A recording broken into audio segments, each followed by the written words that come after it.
if you are required, if you as a player in your head cannot survive unless you go to every single event and you're playing an event every single weekend and you're going to the big Pro Tour events and that's the only way you can survive, you should not be on tour. Right. Period. No question about it. You can comment all you want. You're not changing my mind on that. Because you could stay in your local area, wherever that may be, drive within a 3 to 4 hour radius of your local area, stay at home, live with your parents. It's free. What the heck? Like, who cares? Stay there, drive within a 3 to 4 hour radius, play every A, B, and C tier around there. You can make a living doing that, first off. Secondly, Do you have proof of that? Chris Dickerson. Yeah, that's true. He never drove west. Yeah. Until recently, he wasn't even playing many Pro Tour events, and he only did ones that made financial sense with him within this area, Yeah, Tennessee and around. And he dominated the Tennessee local scene. it's very true. Another one, Colin Carter. He doesn't play anymore, but his earnings in just North Carolina alone, he was in college, but like he was making a living Yeah. playing disc golf. Like I believe from January to March when Nationals had happened, he had already made like close to 10 grand. And Pretty good. he was, I don't even think he was sponsored yet. Yeah. Like he was just, you can do it. It's like true. there's people who have done it. And all of that, then drive DoorDash Monday, Tuesday, Wednesday, because you're playing local courses, So like, you know what I mean? Like grinding it out on tour, there's a smart way to do it. Well, yeah, grinding it out on like that's the thing. Like the biggest tour, those guys should not be grinding it out on tour. Those guys should be on tour. Yeah, you those know? guys should already have a salary from their, like, you should already Right. have a guaranteed contract with DD, Discraft, Innova, and you're not living on your tour payout thing, but, that's just your bonuses. Yeah. Each week you win a tour event, oh, there's $15K in my pocket. Right. Dope. Yeah. And everyone else is trying to get to that level. And you'll know when you're at that level because out of nowhere you'll be like, I could show up and play left-handed and I'm winning this C tier that's next door to my house. Yeah. I mean, you know what I mean? The only issue is like, how many athletes can manufacturers support like on a kind of salary where they don't have to worry about winnings, That's the question is it there yet where we can Yes. have enough? Absolutely. Can we have at 100 and how big do you want the field to be at a Pro Tour event then? Like 100. 100. Okay, it's a good number. So you're saying there's 100. 25. You don't think that companies can have 25 athletes that they actually sponsor? Because that's another thing too, is why are we sponsoring so many athletes at their like tournament level? Right. Yeah. I mean, how much revenue, how much money is being wasted on just like handing people discs when they could just be paying salary to the better athletes? Yeah, like well, that's the thing is if it was restructured to where if you're a sponsored pro, Yeah. then you basically as being a sponsored pro, you have a salary or at least a guaranteed. It could be 10,000 guaranteed. Yeah. You know what I mean? Or 1,000 a month. It could be 12,000 guaranteed.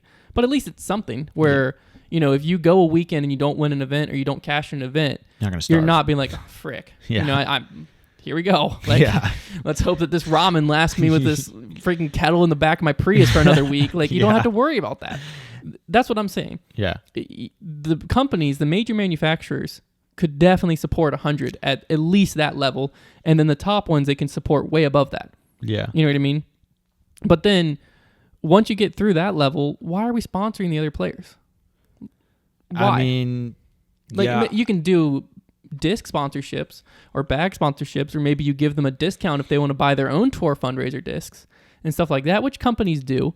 But I just think that the sponsor market is saturated. Yeah, I do wonder like why so many people get sponsored. Like if I'm a company, the only purpose in sponsoring somebody is to get more customers, right? Yeah. So if I'm sponsoring Paul Macbeth, it's because he's going to win with my logo on him. He's also going to be throwing with stuff that I make and winning with it. So that's going to sell, right? And he's going to promote it on social media. There's the media following too. So now I know a lot of companies do like street teams and things like that because that's fine. They're trying to drive traffic. They have ambassadors, that kind of thing. Yeah.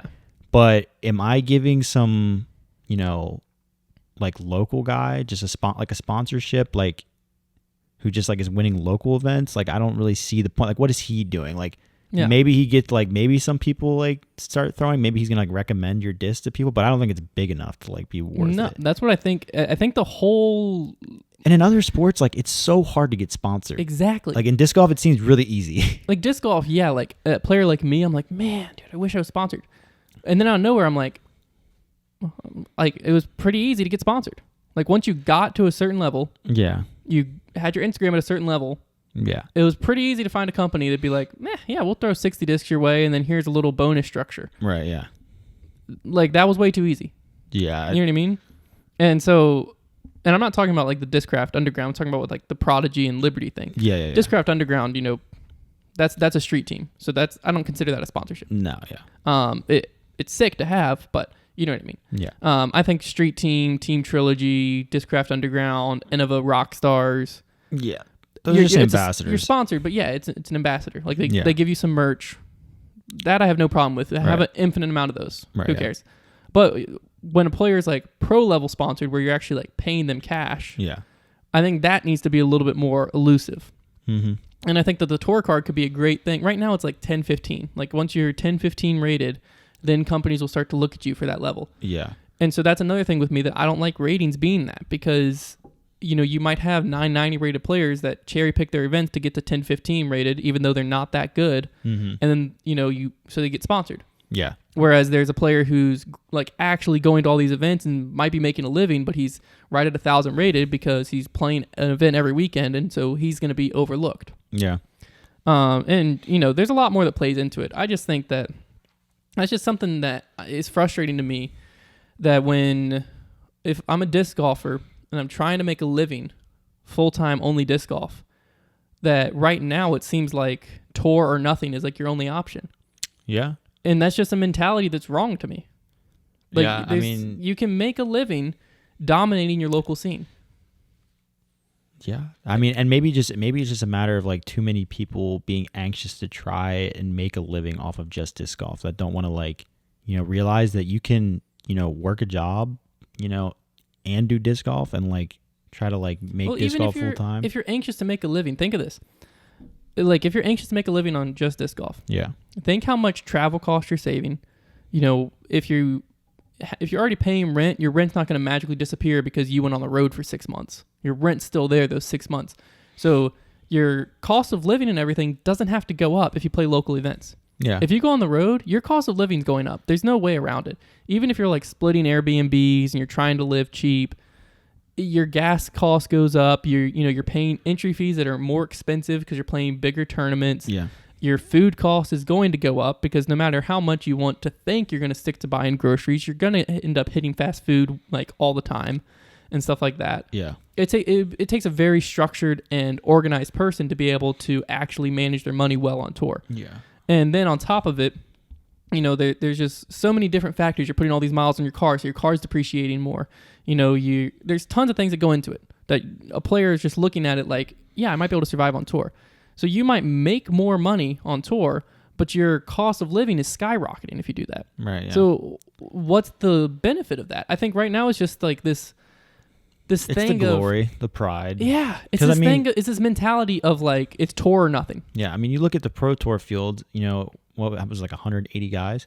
Yeah, 183. And probably 20 of them have a shot at winning, if that. Yeah. So like the other guys are just there because for the love of the game, probably. Yeah, I mean, they have chances at making $400 or $500. Yeah, but you're spending that on a hotel room. Yeah, so really they're there just because it's a Pro Tour event. It's fun. Yeah, so to me, when we're talking about Pro Tour events, there is zero reason for those players to be there.